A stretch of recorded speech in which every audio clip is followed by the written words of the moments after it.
Saya boleh tanya satu hal. Ini beberapa pertanyaan saya terakhir.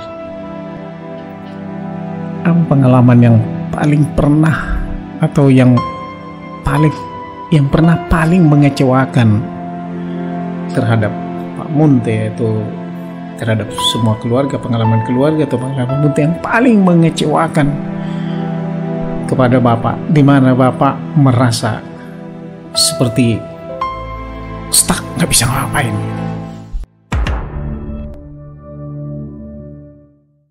Sepertinya tidak ada.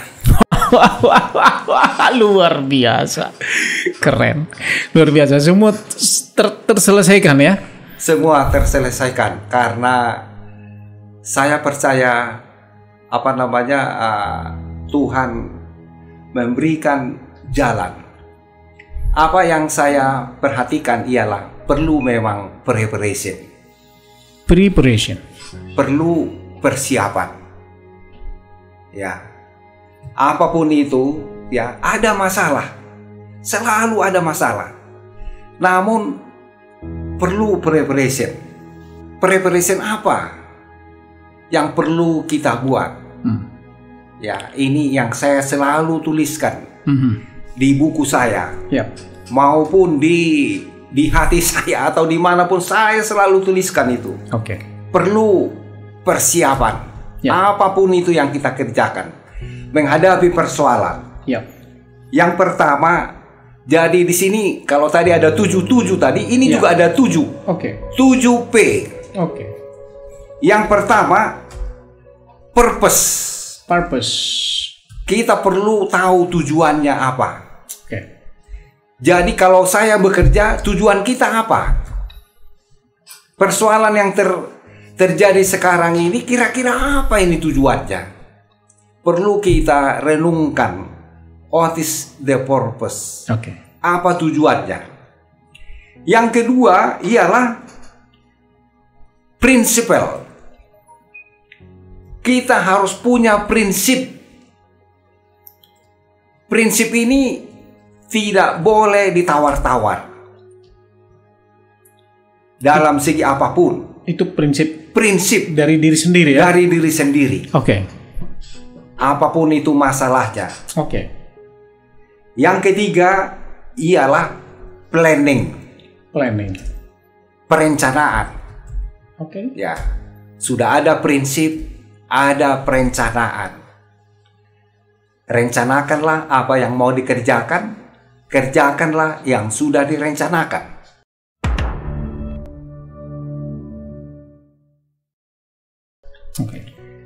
Yang keempat ialah praktis, latihan. Kita perlu latihan. Di mana apa saja pun kita perlu latihan. Ya, kalau saya agak sedih menghadapi masalah, saya mainkan saksofon.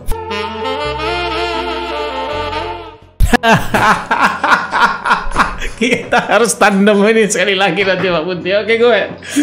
Jadi ingat praktis ya. Permasalahan selalu ada. Namun jangan lupa kita perlu latihan. Maksudnya latihan apa? Latihan terhadap masalah itu. Latihan menghadapi masalah itu. Dan bukan hanya latihan untuk persiapan itu, latihan mental juga. Karena jangan lupa persoalan yang kita hadapi bukan makin ringan, makin rumit, makin besar. Jadi perlu endurance ya? Endurance. Yang berikutnya ialah perseverance. Ketekunan. Dan yang keenam ialah patience. Kesabaran.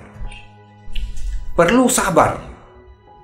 Saya orangnya termasuk orang yang tidak sabar. Saya kadang-kadang mau selesaikan secepatnya. Ya.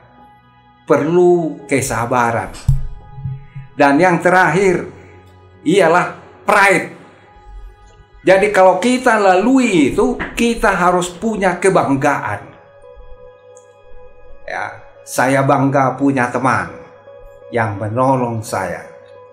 Saya bangga punya Tuhan yang sangat peduli dengan saya. Ada preparation, hal ini tidak gampang dilakukan karena dari waktu ke waktu boleh jadi berubah ya suasananya, ritmenya ya sesuai dengan keadaan. Perlu persiapan, preparation ya. Apa purpose-nya? Untuk apa saya harus terlibat? Untuk apa saya lakukan ini? Persiapan-persiapan ini perlu berbentuk perencanaan, perlu perseverance, kesabaran, ketekunan. Dan satu hal ialah pride. Ada kebanggaan sama kita, bisa kita selesaikan dengan baik. Luar biasa. Jadi ternyata banyak hal yang kadang kita kurang luas, Pak Munte. Tadi ketika Pak Munte bilang sama saya dalam perbincangan kita ini bahwa perlu praktis menangani masalah. Ini betul sekali. Kalau kita nggak pernah menangani masalah, kalau kita nggak pernah menghadapi masalah, memang ketika masalah datang kita gamang. Mau gimana mau menyelesaikan ini gitu ya. Tapi ketika kita sudah terbiasa menghadapi masalah apapun datang, yang akhirnya tadi itu nggak pernah betul-betul menghadapi masalah yang tidak bisa terselesaikan gitu ya. Ini sesuatu yang luar biasa dan ini banyak hal yang banyak orang desperate oleh karena menghadapi masalah. So now guys, kawan-kawan semua, this is a very good lesson and values as well, bahwa permasalahan itu not the end, gitu ya. That's not the end. Belum kiamat. Itu just say hello gitu ya. Belum kiamat. You know, when you got a problem, it just say hello. Baru menyapa sebenarnya itu. Dan kalau kita latihan menghadapi masalah itu, we won the game, gitu Pak ya. Ya, jadi kepada anak-anak kami yang menonton ini video ini, saya tahu ini dari daerah-daerah Bandung, Tasikmalaya, saya sudah banyak dapat respons Pak Munte. Dari dulu Sanggul dari kampung kalian ada juga, ya ada kirim WA sama saya di Facebook, bahkan dari Sorong, dan ternyata ada banyak anak-anak muda. Saya mau katakan pada anak muda, problems is just greetings, just say hello to you. Jangan pernah stuck dengan masalah. Bahkan kita perlu menganggap atau membuat masalah itu semacam sparring partner gitu ya. Dan ketika kita menghadapi masalah yang terbesar itu, akhirnya kita we won the game, gitu ya. Luar biasa ini kalau nanti kita bicara terus ini bisa 3 semester Pak Munte nggak kelar-kelar nih. Aku pernah dengar pada waktu Pak Munte sekolah di Filipina itu, benar-benar kehabisan uang. How you solve the problem, my friend? This is, banyak orang yang ada anak-anak teman yang sekolah di luar negeri pulang, Pak. Ya, sekolah di sekolah ini juga di daerah ini, ketika orang tuanya stop nggak ada uang terus berhenti. Ya kan, tadi Pak Munte bilang waktu kuliah juga bahkan jual buku kemana-mana. Jual buku itu maksudnya menjual buku-buku kemana-mana untuk bisa mendapatkan hasil, gitu ya. Jadi itu luar biasa. Nah, waktu di Filipina itu, bagaimana Pak Munte menyelesaikan masalah? Amin, anak di situ, istri di situ. You have no money. Come on, saya nggak bisa kebayang saya. Ya, saya nggak pernah tinggal di luar negeri Pak Munte dengan anak, dengan istri, tidak ada uang. Belum pernah saya. Jadi pada saat kami dikirim sekolah ke sana, saya tidak tahu apa yang harus dikerjakan.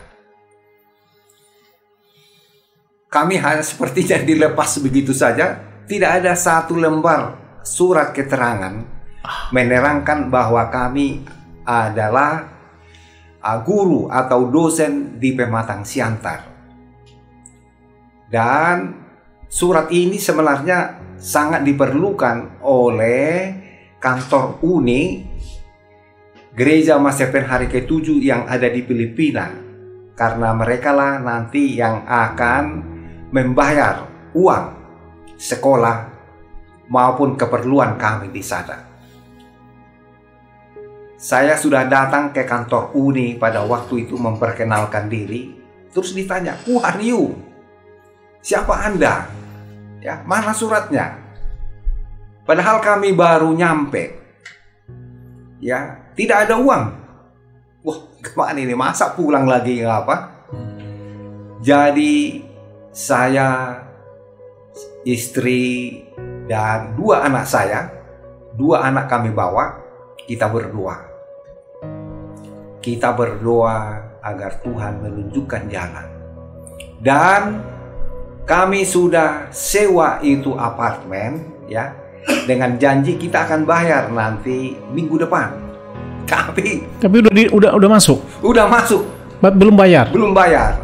Ya, mereka percaya karena ada dekat juga dari situ, ya, student yang menyewa apartemen itu.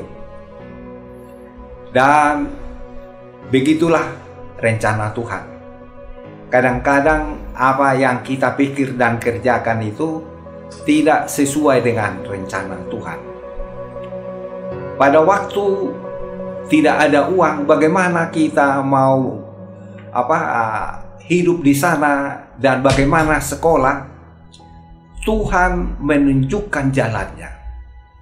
Pada waktu itu ada datang hujan, typhoon, dan Dr. Kuntara baru dari kedutaan Indonesia mau ke kantor Uni Filipina, dan kempes ban mobilnya, taksinya. Dia naik taksi. Naik taksi dia, kempes, dan datang hujan. Pada waktu saya lihat dari jendela, saya lihat, wah, ada Dr. Kuntara. Persis di bawah. Di bawah Apartemen itu. Di apartemen itu. Jadi pendeta Dr. Kuntara ini sedang berteduh, ya, berteduh di bawah. Ini di seberang sana, ya kan, karena kalau di kita kan di sebelah kiri jalan kan, jalan. Kalau di sana kan di sebelah kanan. Ya. Dan dia berdiri di sana. Saya lihat, tuh, Dr. Kuntara. Saya turun, ya, dari apartemen. Saya dapatkan dia. "Pak, saya tinggal di sini. Bagaimana kalau kita ke rumah kami?" "Oh, tidak apa-apa. Tidak usah. Kebetulan ini taksi, bocor bannya. Ini saya perhatikan lagi diperbaiki oleh tukang supir taksi itu. Sebentar lagi ini sudah selesai, mau diganti bannya," katanya. "Tidak usah." Kemudian dia tanya saya, "Gimana sekolahmu? Sudah masuk?" "Belum." "Sudah mendaftar?" "Belum." "Wah, bagaimana kau mau sekolah di sini?" Saya bilang, "Saya sudah ke kantor Uni." Dia bilang, "Mana suratnya?" "Saya tidak ada bawa surat dari Indonesia." Dan Dr. Kuntara bilang, "Oke, besok saya akan membawa renungan pagi di sana. Kamu datang jam 7. Saya datang ke kantor Uni. Pendeta Dr. Kuntara ada di sana. Dan dia beritahukan, ini Saudara Munte adalah upgrading dari Siantar. Saya yang menjamin, katanya dia. Air mata saya bercucuran. Dan saya saya dapat rekomendasi dari beliau. Ya, network itulah, teman. Pendeta Dr. Kuntara inilah yang memberikan jaminan. Tolong layani dia, berikan keperluannya supaya dia sekolah. Terima kasih kepada Dr. Kuntara yang sangat peduli dan memperhatikan. Itu semuanya adalah oleh karena kuasa Tuhan. Kalau kita angkat tangan, Tuhan akan turun tangan. Luar biasa. Aku tidak yakin Dr. Kuntara mau merekomendasikan orang yang dia tidak percaya. There is a trust terhadap Pak Munte. Dan saya akan kirim nanti ini khusus kepada Dokter Kuntara, Pak. Dalam beberapa kali komunikasi sama dia, dan saya berteman di FB sama dia. Saya akan kirim nanti ini kepada Dokter Kuntara. This is a very good lesson. Dan jadi kalau saya melihat Dokter Kuntara, saya melihat dia good father. Good father ya.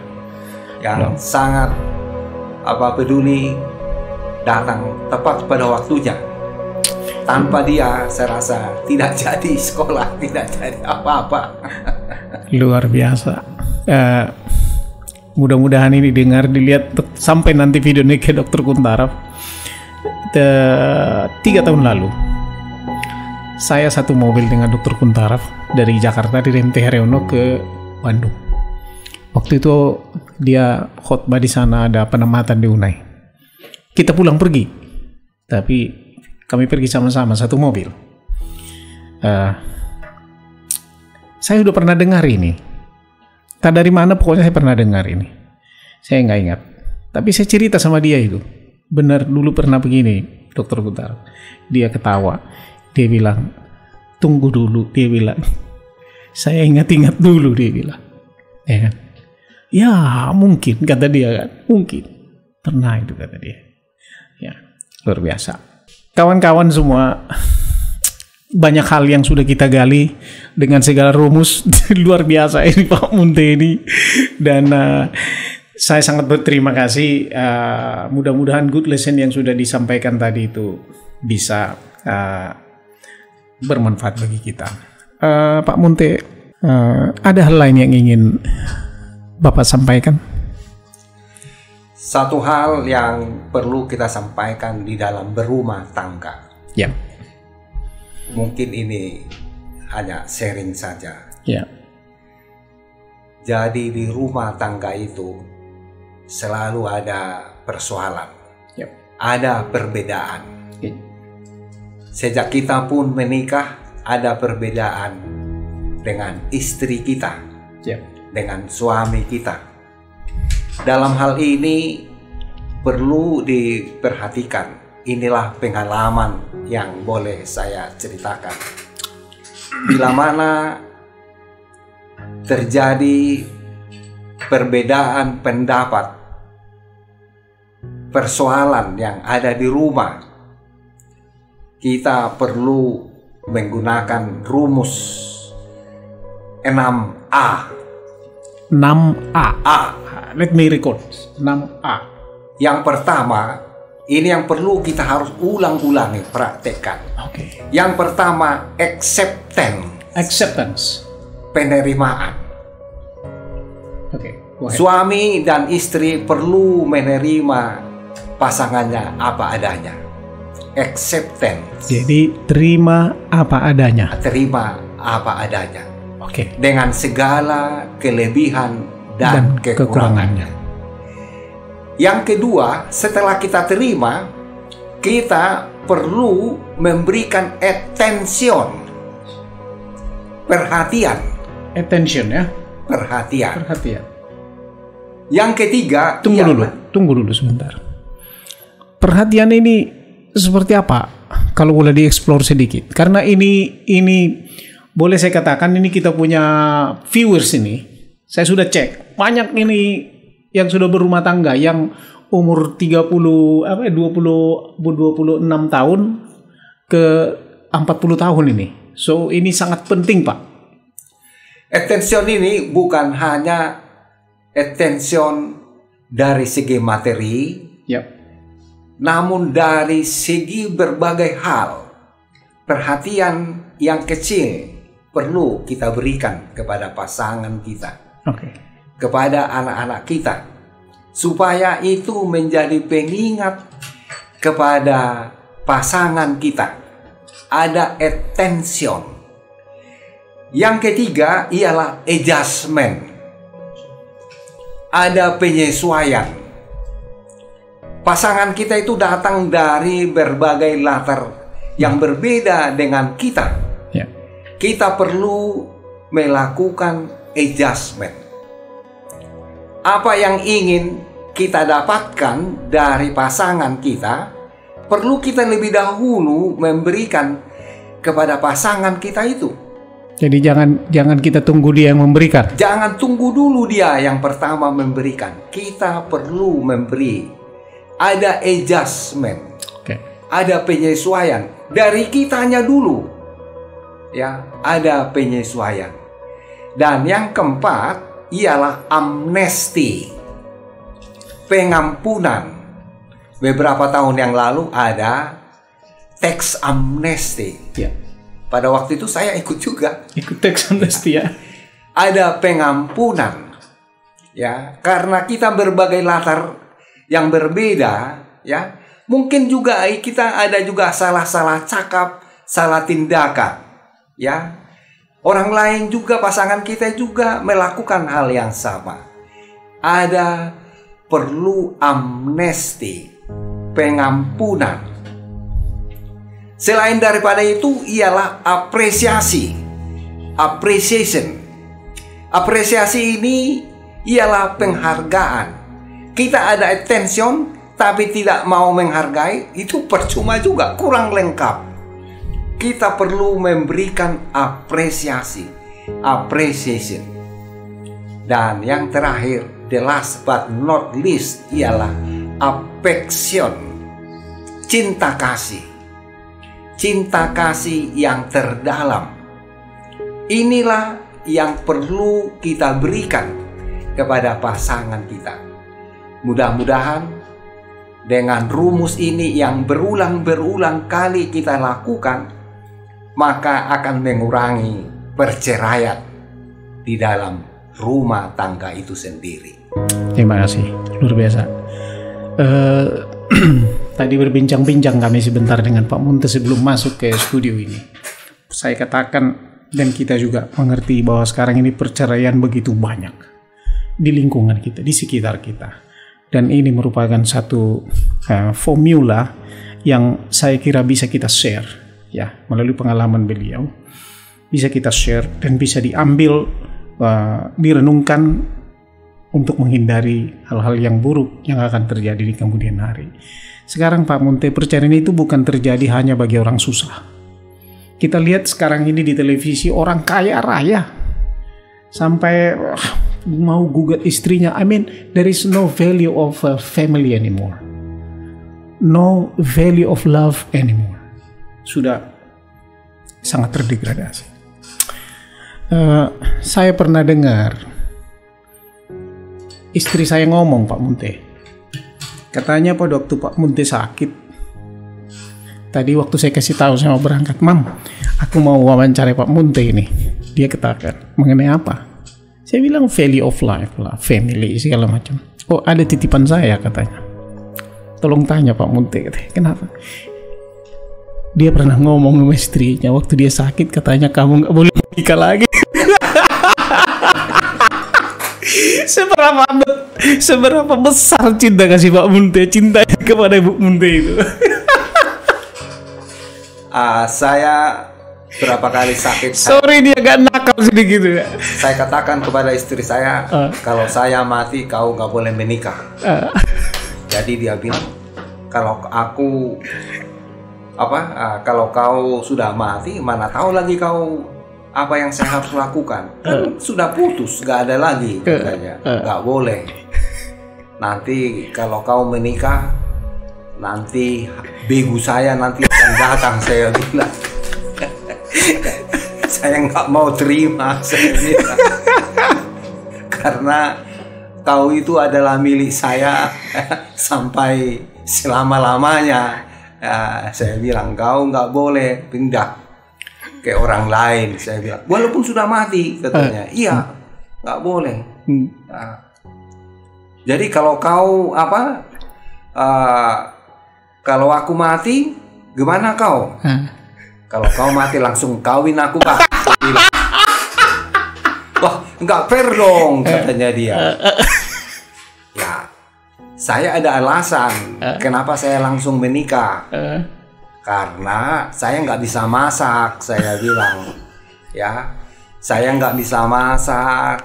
Ya, saya hanya bisa ngepel rumah. Ya terutama yang masak, nanti gimana? Saya nggak bisa makan. Saya bilang, jadi itu perbincangan yang ringan-ringan ini sama istri. Tidak boleh menikah, saya bilang. Ya, itu Pak mengenai apa? Mengenai cerita yang pernah didengar oleh Ibu Nenggola. Luar biasa. I mean, ini menunjukkan cinta kasih yang luar biasa, ya, cinta kasih yang luar biasa, dan tidak bisa diganti, ya, nggak bisa diganti. Dan memang mungkin kita ngomong seperti itu gitu ya, tapi itu merupakan refleksi daripada apa. Sama juga saya Pak, waktu saya sakit COVID itu dan nggak bisa, sempat susah dia bicara, itu saya nangis Pak, di tempat tidur saya nangis, keluar air mata, saya telepon dokter. Jadi saya berharap nilai-nilai seperti ini ada, kita bisa pertahankan. Terakhir Pak Munte, kita tidak bisa terlepas dari ibu kita, ayah kita, keluarga kita, mertua kita, apalagi punya istri yang sangat luar biasa seperti Ibu Munte. Saya mau satu kalimat dari Pak Munte, atau lebih dari satu kalimat pun nggak apa-apa. Seperti apa Anda menghormati mertua Anda? Menghormati mertua itu sama dengan menghormati ibu. Saya juga selalu sampaikan kepada anak-anak saya. Kepada anak saya laki-laki, saya katakan, kau harus hormat kepada mertuamu, karena dia sudah menyekolahkan anaknya perempuan, dikasih menjadi istrimu. Dia sudah bikin cantik anaknya, dia sudah sekolahkan anaknya. Kau yang menikmati dia.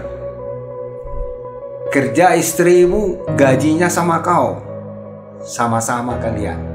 Kau harus berterima kasih kepada mertuamu. Kau harus hormat. Saya katakan kepada anak saya laki-laki. Kepada anak saya perempuan juga saya katakan, kau harus hormat kepada mertuamu. Anaknya laki-laki sudah dibesarkan, sudah disekolahkan tinggi-tinggi. Kerja suamimu sekarang digaji, gajinya dikasih sama kau, nggak dikasih sama mamanya. Siapa yang beruntung? Kau yang beruntung. Jadi kau harus berterima kasih kepada mertuamu. Saya katakan ini supaya mereka menghormati mertuanya. Saya juga dengan pertolongan Tuhan, saya berusaha menghormati, karena dia sudah besarkan itu anaknya, ya, sampai besar, disekolahkan, ya, cantik dia bikin, dikasih sama saya. Saya terima. Saya terima, ya, sampai mati. Iya. Ya, jadi seperti itulah. Hanya kadang-kadang kita orang-orang muda ini ya kurang menghormati apa yang telah dilakukan oleh orang tua kita, mertua kita, ya. Karena mereka sudah susah-susah ya membesarkan anaknya, dikasih ke kita. Jadi kita harus bersyukur itu. Luar biasa. Thanks so much Pak Munte. This is a very valuable and very good discussion, dan kita akhiri sampai di sini. Kita sangat senang berbincang dengan Pak Munte, dan kita berharap apa yang sudah kita perbincangkan hari ini bisa bermanfaat kepada kawan-kawan semua dan kepada kawan-kawan kami senior citizen. Pertahankan cinta Anda yang mula-mula, ya. Cinta Anda yang mula-mula, dan itu tidak bisa orang lain buat, hanya kita yang membuat itu. Saya udah tulis di sini Pak Munte. And now your heart shall rejoice, can no man take it from you. This is our relationship with our wife. Kepada kawan-kawan saya, orang-orang muda, orang-orang yang profesional yang bekerja di bidangnya, tadi Pak Munte sudah berikan tips beberapa di sini untuk menjadi sukses. Ya, mungkin itu boleh menjadi bahan acuan kepada anak-anak muda kami yang baru memulai karir, baru memulai ingin berumah tangga. Saya mau coba kameranya bisa lihat itu ya. Kelihatan ya? Be dressed ready for service and keep your lamps burning. Hendaklah pinggangmu tetap berikat dan pelitamu tetap menyala. Semangat. Gitu ya. So thank you Pak Munte. God bless you my brother. Ya, mudah-mudahan ini bermanfaat. Thank you so much. Terima kasih. With love. Saya pernah dengar istri saya ngomong, Pak Munte. Katanya pada waktu Pak Munte sakit. Tadi waktu saya kasih tahu saya mau berangkat, Mam, aku mau wawancara Pak Munte ini. Dia katakan, mengenai apa? Saya bilang value of life lah, family segala macam. Oh, ada titipan saya katanya. Tolong tanya Pak Munte, katanya, kenapa? Dia pernah ngomong sama istrinya waktu dia sakit, katanya kamu nggak boleh menikah lagi. Seberapa besar cinta kasih Pak Munte, cintanya kepada Pak Munte itu. Saya sorry dia agak nakal sedikit. Saya katakan kepada istri saya, kalau saya mati kau nggak boleh menikah. Jadi dia bilang, kalau kau sudah mati, mana tahu lagi kau apa yang saya harus lakukan. Sudah putus, gak ada lagi, gak boleh. Nanti kalau kau menikah, nanti minggu saya nanti anak saya bilang. Waduh, luar biasa Pak Munte. Saya baru pernah dapat ini dari Pak Munte, begitu banyak lesson yang luar biasa ini.